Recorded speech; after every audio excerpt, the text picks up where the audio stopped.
ನಾನು 2024 ಮುಗಿದು 2025ಕ್ಕೆ ಒಂದು ಹೊಸ ಪ್ರಮಾಣ ವಚನ ಸ್ವೀಕರಿಸುತ್ತಿದ್ದೇನೆ.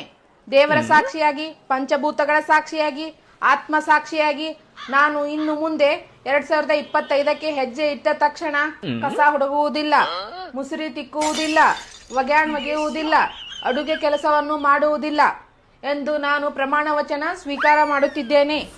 ಸರ್ ನಂದು ಒಂದು ಪ್ರಮಾಣ ವಚನ ಐತಿ. ನಾನು 2024 ಮುಗಿದ ತಕ್ಷಣ 2025ಕ್ಕೆ ಹೊಸ ಪ್ರಮಾಣ ವಚನವನ್ನು ಸ್ವೀಕಾರ ಮಾಡುತ್ತಿದ್ದೇನೆ. ನಾನು ಇನ್ನು ಮುಂದೆ 2025ರಿಂದ ಈಕಿಗೆ ಡ್ರೆಸ್ ಕೊಡ್ಸಂಗಿಲ್ಲ, ಸೀರೆ ಕೊಡ್ಸಂಗಿಲ್ಲ, ಬ್ಯೂಟಿ ಪಾರ್ಲರ್ ರೊಕ್ಕ ಕೊಡಂಗಿಲ್ಲ. ಇನ್ನು ಮುಂದೆ ಈಕಿಗೆ ನಾನು ಯಾವ